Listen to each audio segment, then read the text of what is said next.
May Apollo keep you safe.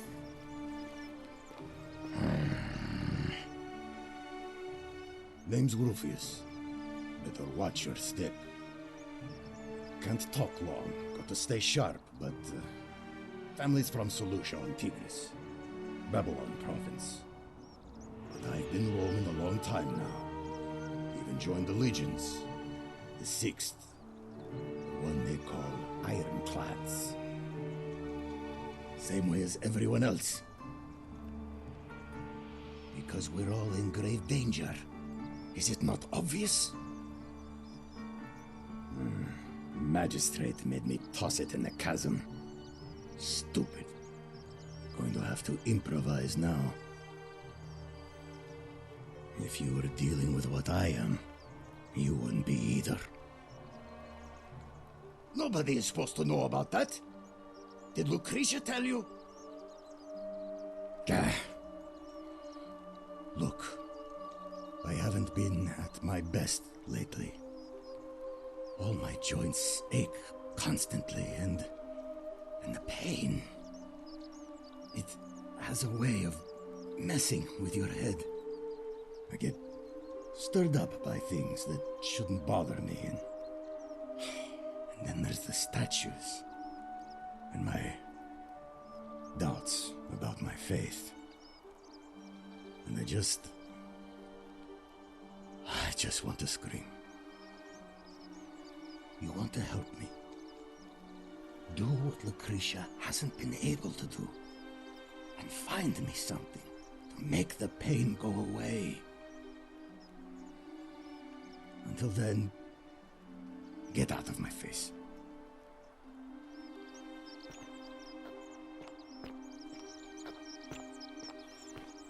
Ah, a fellow traveler from a faraway land. Greetings, I'm Georgius. It gladdens me to see another foreigner in our midst. We must stick together, you and I. And I must say, my sartorial friend, your clothing is most extraordinary. Leather boots in place of sandals, trousers with precise stitching, and such a curious design. I have traveled distant trade routes from the markets of Damascus to the farms of India, and never have I seen anyone dressed quite like you. Tell me, I must know, from which exotic part of the world do you hail? Is this a riddle, or perhaps you mean to say you feel like you are ahead of your time? I feel the same way. Another reason for us to stick together. We will have much time here to get to know one another. But for now, do you require assistance? I know you do not require clothing, so information perhaps? My story? How kind of you to ask. I am a tailor and I run the humble shop in the forum. You mean to say, with all the turmoil and terror of the Golden Rule and so few customers, why bother setting shop at all? I'll tell you, it is precisely because of the Golden Rule that I wish to remind my friends of the importance of looking one's best. I say, the more of our customs we preserve down here, the more we can preserve a semblance of normality, the better our chances of keeping our heads. Don't you agree? Oh, and there is another reason too. If we all end up as golden statues for future generations to marvel at, I don't know about you, but I would like to look my best. A good question. A very good question indeed. And I would be happy to tell you if only I could remember it clearly myself. I remember I had just been to Rome to sell an extraordinary selection of wares, and drowning in coin, I decided to celebrate my success. I rented a prestigious villa by the Tiber, invited over a few select friends, and we began making our way through some of the most exquisite wine money could buy. Quite a lot of it, in fact. Now, I have had visions and awoken in strange places before. I have even found myself naked in the desert sands more than once, but none of that compares to this. This time, I remember people screaming, then falling into a void as empty as time before creation, gasping for air, and then nothing. When I regained my faculties, I was lying naked by the banks of the Tiber, gods know how many miles from my villa. Indeed. I'm lucky I was carrying a little extra weight. I believe it kept me afloat. In any case, it seems I'd been rescued and resuscitated by a benevolent stranger. I went to find firewood for his campfire, stumbled across a cave, and discovered that trapdoor temple. And here I am. Anything you like. Shh! Not so loud! What are you playing at? Have you not been told about the last attempt? Oh, then I suppose this duty falls to me. Ah, it is a long story. Of course, the first question any of us asks when we first arrive is, how do I escape? It is only natural after all. And scaling the chasm wall is out of the question, for it is simply too steep and too far. But as they say, if the wind fails, use the oars. And here the second option is to leave the way we came in, through the shaft above the bathhouse. See, the shaft is quite high, but if one gathered up enough wood, one could make a series of ladders and climb one's way out. They have. I am getting to that. There was an attempt, made by resourceful fellows who lived here some years ago. They even decided to keep records of their escape attempt for posterity. Unfortunately, as soon as they began to carry the first ladder down the hallway, they heard a godlike voice shake the entire city, and that, tragically, is where their tale ends. So it seems that to merely attempt escape is to invite the wrath of whichever god oversees this place, and so I say it is best to not even discuss it aloud. Ah, yes. The many shall suffer for the sins of the one. As a Greek, this is nothing new to me. It is how our gods operate. Have you not heard the tale of the god Hades? He was the first to learn this dreadful lesson when he abducted Persephone and imprisoned her in the underworld.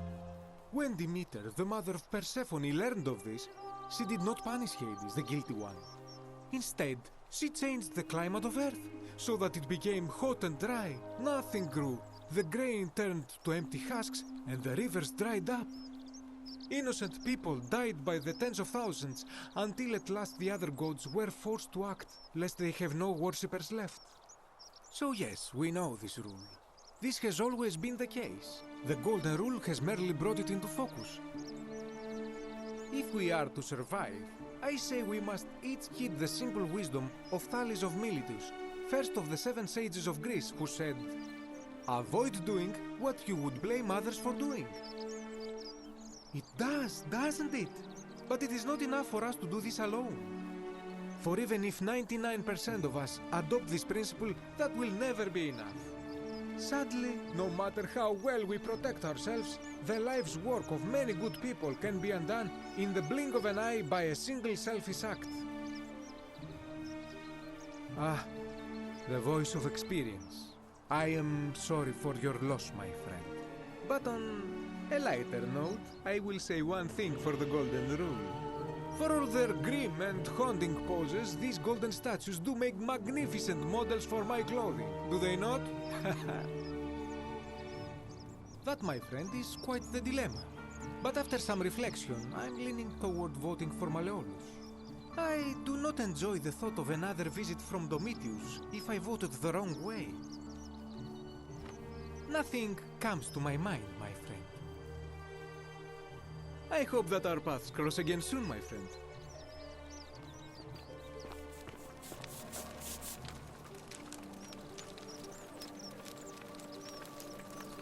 Ah, a new face. Salve, and welcome to our little community. My name's impossible to pronounce for most people, so you can just call me Virgil. I hear we have you to thank for saving Julia's life. I'm glad you arrived when you did. Well, I'm an architect. Or at least I was back in Rome. That's probably too grandiose a term to describe what I do here. Help out with repairs and try to stop old buildings from collapsing on people, that kind of thing. But you probably don't want to hear about the ingenious architecture or mysterious history of this place. Oh, I'm glad you asked. Some of these shrines, were constructed hundreds of years ago, which means Romans have been arriving here for at least that long. But there's one thing that puzzles me. The oldest shrine in this avenue isn't Roman at all. It's Greek. I'm not sure. It could mean that the Romans, who first started building here, were just copying Greek architecture, which they do all the time. Or it could mean that there were Greeks living and worshipping here before the Romans arrived. Which begs the interesting question, who really built this place? And could it be far older than any of us imagine? If only there was a way we could talk to the people who came here before us. The stories they could tell. Gladly. Personally, my favorite thing about this place is the aqueducts. Those series of adjoining arches. They're an ingenious feat of Roman engineering with a very practical purpose. They take fresh water coming from outside the city and distribute it all across the chasm. It's funneled below the palace and into a cistern beneath the great temple. Some of it flows down into another cistern beneath the villas. And the rest is funneled to the shrine of Proserpina, where it fills the lake and allows us to fish and farm. Hey, not so loud. Just talking about that could anger the gods for all we know. I'm not saying it's impossible, but you'd have to find a way inside somehow. Just, please, try to be a bit more discreet about it. You mean the Great Temple? This one's a bit of a mystery. Given the way it's positioned so prominently, looking down on us, it's clear that whoever built it felt it was the most important temple in the city. Unfortunately, someone else went out of their way to keep its purpose a mystery. You see, usually a temple is dedicated to a particular god, like Proserpina or Diana or Apollo. Usually, that god is obvious. But in this case, it's unknown. There's an obelisk out the front, which probably used to bear the name of this unknown god. But it appears some barbarian defaced it. And of course we can't get inside because it's locked up tighter than the Temple of Saturn in Rome. And that contains the treasury. So we're all left wondering, which god is that temple dedicated to? And could it be the one responsible for the Golden Rule? Unless somebody figures out a way inside, I suppose we'll never know. Of course. You wouldn't believe how often the new ones ask that question.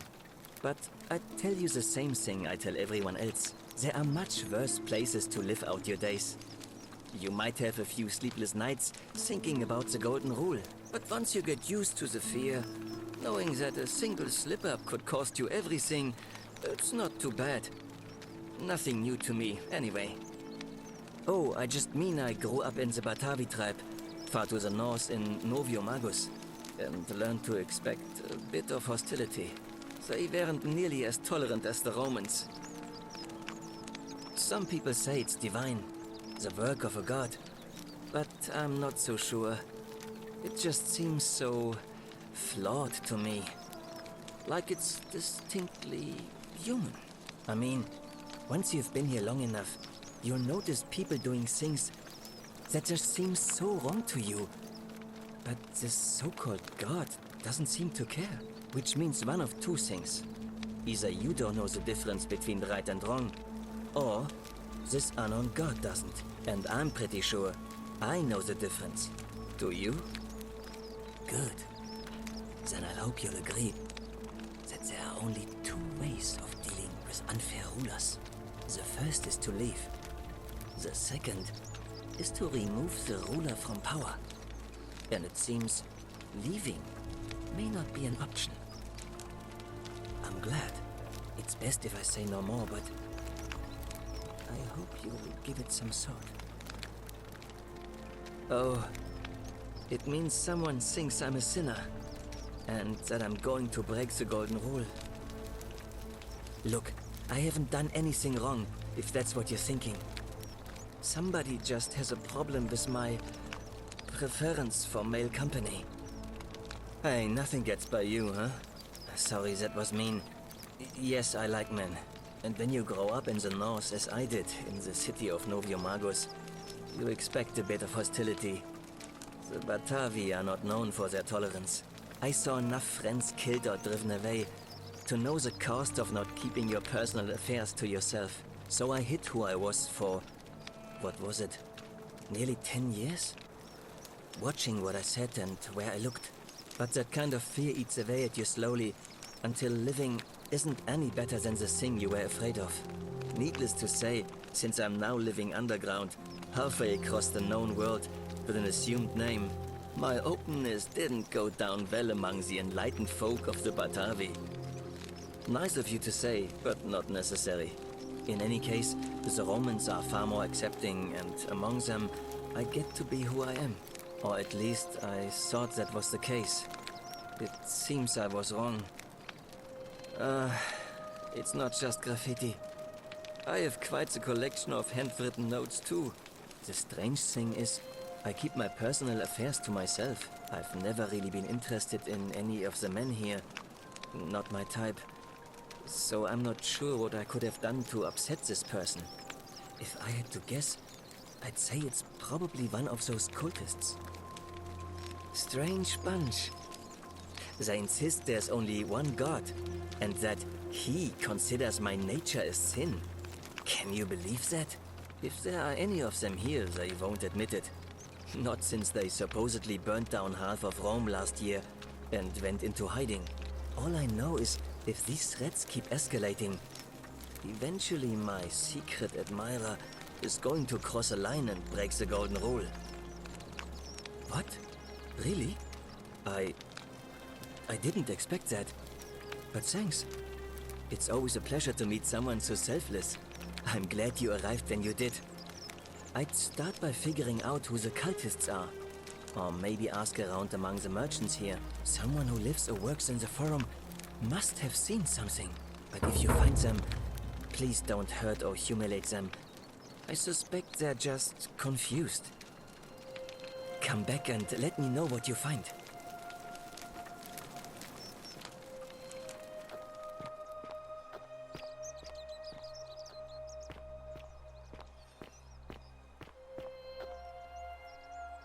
Help!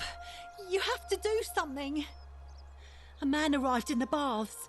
A real nasty sort, with his face all covered up. And he's got a weapon. You have to do something, or he's gonna break the golden rule.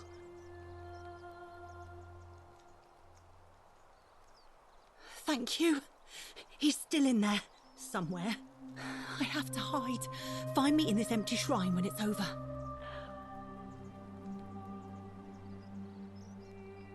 What? We don't have time for this. I have to go. Ugh.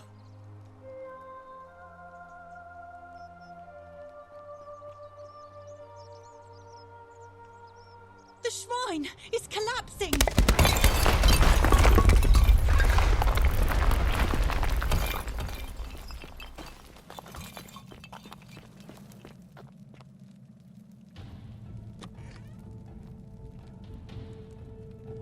Stop right there. I'm looking for Tiberius Quinctius Crispus, otherwise known as Quinctius. Do you know where he is? I'm not sure I believe that, so allow me to explain something to you. I am here with orders from Emperor Nero himself to find and execute the cultist Quinctius for terrible crimes against the Empire. So, if you tell me the truth, I will allow you to live. But if you lie to me or otherwise obstruct the Emperor's business in any way, I will put this arrow through your chest. Is that understood? Thank you. Now tell me, who are you people, and what is this place? A small community. Ha! I was told Quinctius was a cultist, but I never thought he'd be foolish enough to lead me right to the heart of his mystery cult. You say that, but if you're not a cult, then why go to such great lengths to keep this place a secret? So you admit you're not allowed to leave. Threatening me is not going to help you, but in any case, that sounds an awful lot like a cult to me. And I saw the inscription saying, "The many shall suffer for the sins of the one." I take it this is some kind of mantra you all believe? You've clearly been indoctrinated into this nonsense.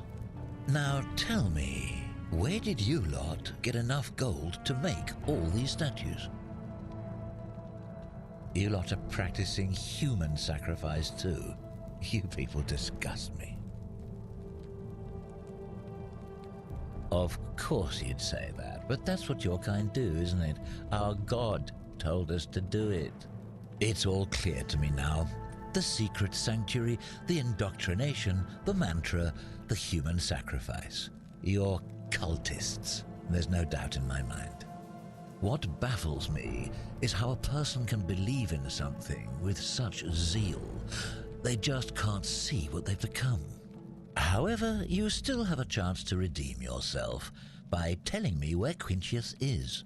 Do not waste it. Very well, here's what I know. He's a 40 to 50-year-old man with distinctive eyes, one green and one blue. He's also known to have delusions of grandeur.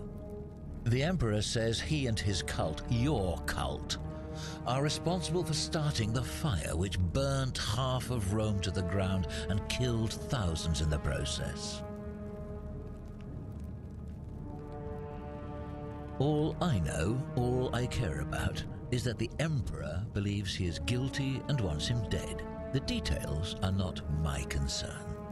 This is your last chance. Are you going to tell me where he is or not? Then you're of no use to me. Do you have any last words?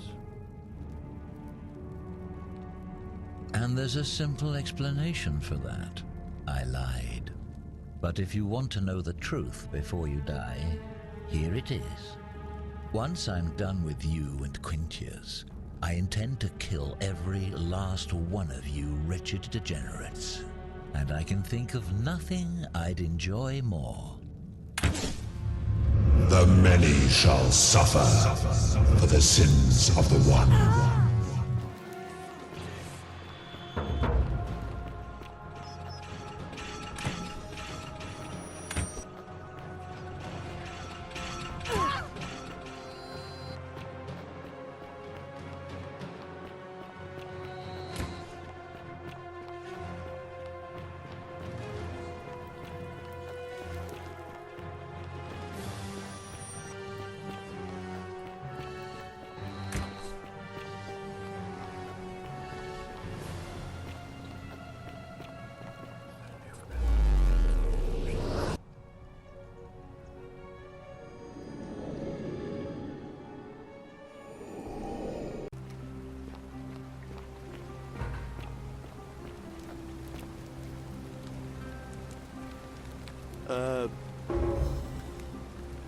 Oh, sounds serious.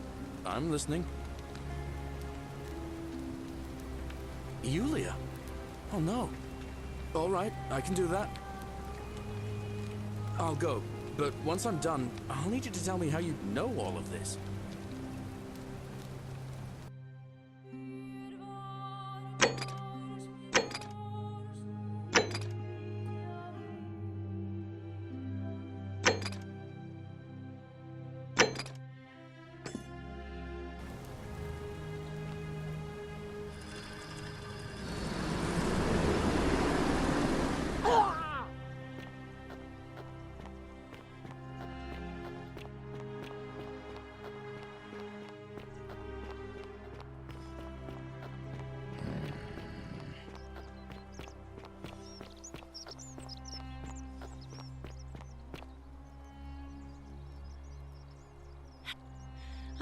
You have to...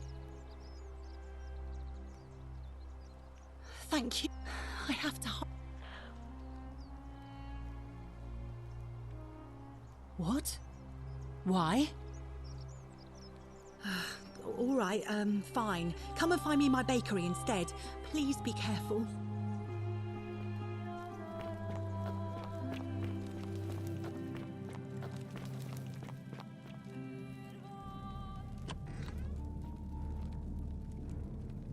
Stop right there.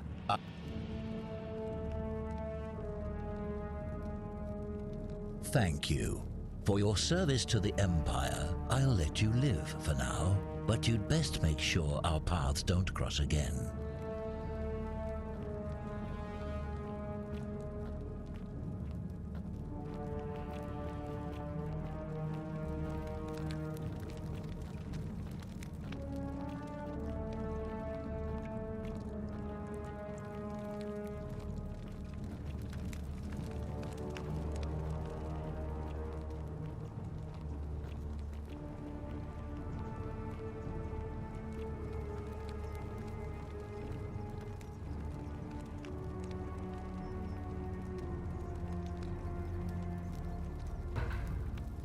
Filthy, lying degenerate.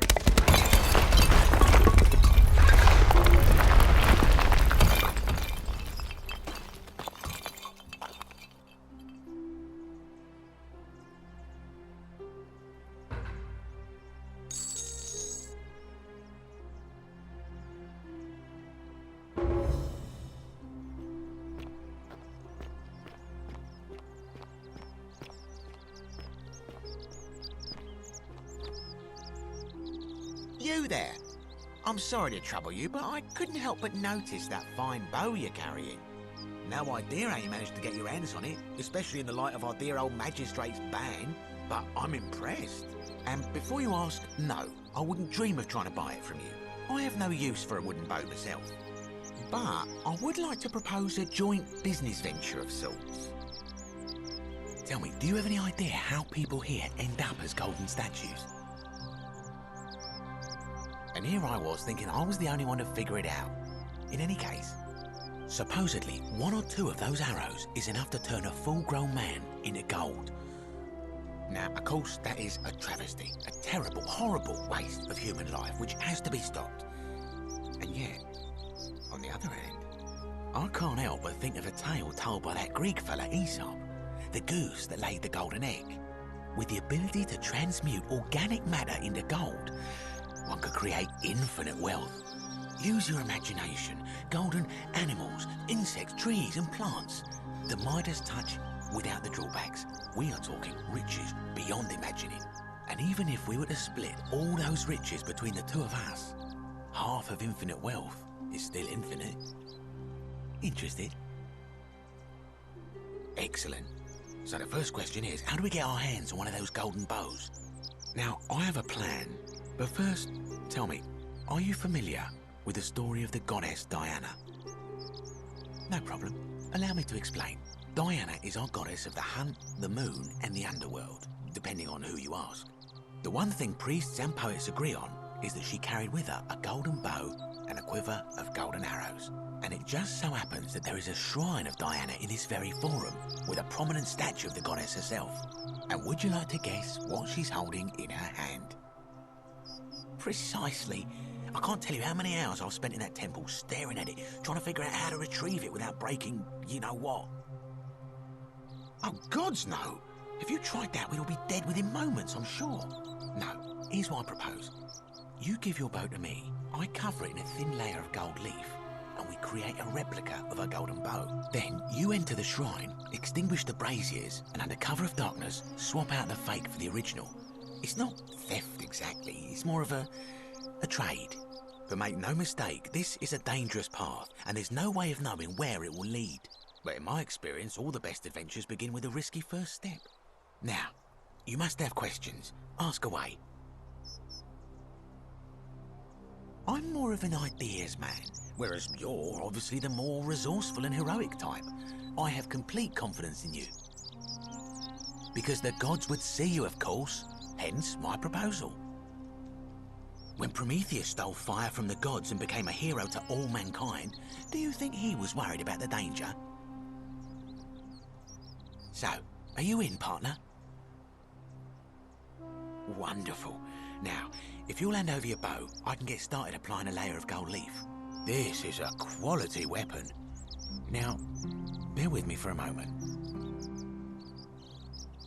And here we are, a gold leaf bow.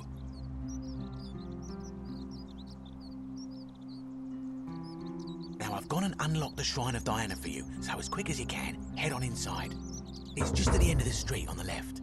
May the gods not watch over you.